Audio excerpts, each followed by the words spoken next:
یہ اللہ کا فضل ہی تو ہے، اس پہ تم اللہ کی بڑائی بیان کرو. وَلِتُكَبِّرُوا اللَّهَ عَلَى مَا هَدَاكُمْ.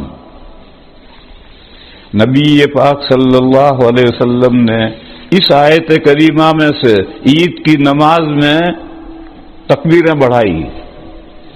یہ جو تکبیرات زوائد ہیں وہ اس آیت کریمہ سے حضور نے نکالی ہیں. نماز میں اللہ کی بڑائی بیان کرو. پھر روایتیں دو ہیں.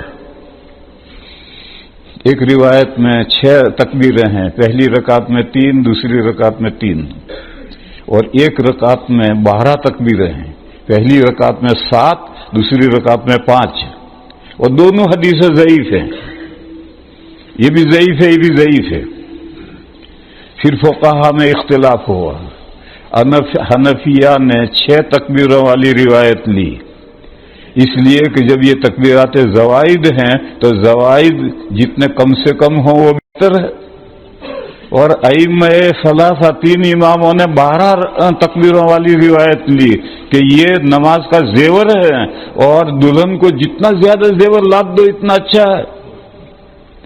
یوں اختلاف ہو گیا. بہرحال اختلاف جب ہو گیا تو ان اماموں کے ماننے والے 12 تکبیریں کہتے ہیں، پہلی رکعت میں 7 تکبیریں کہتے ہیں، دوسری میں 5 کہتے ہیں، ہم 6 کہتے ہیں. یہ جو 6 ہیں اور 12 ہیں یہ اس آیت میں سے حضور نے نکالی ہے. وَلِتُكَبِّرُوا اللَّهَ عَلَى مَا هَدَاكُمْ. پھر واو آیا عاطفہ اور فرمایا وَلَعَلَّكُمْ تَشْكُرُونَ، اور تاکہ تم اللہ کا شکر بجا لاؤ. یہ عام بات ہے. ہم جو دعا کرتے ہیں نماز عید کے بعد دعا کرتے ہیں یہ وَلَعَلَّكُمْ تَشْكُرُونَ ہے، اور اس کے بعد متصلاً آیت آئی ہے وَإِذَا سَأَلَكَ عِبَادِي عَنِّي فَإِنِّي قَرِيبٌ. تو یہ دعا یہ بھی اللہ کا شکر بجا لانا ہے. اس کے علاوہ ہم جو صدقہ فطر نکالتے ہیں یہ بھی اللہ کا شکر بجا لانا ہے. حدیث شریف میں فرمایا گیا کہ ہمارے روزوں میں کچھ نہ کچھ گڑبڑ رہ ہی جاتی ہے اور خیرات سے اللہ تعالیٰ کا ناراضگی دور ہوتی ہے، تو روزے پاک ہو جاتے ہیں.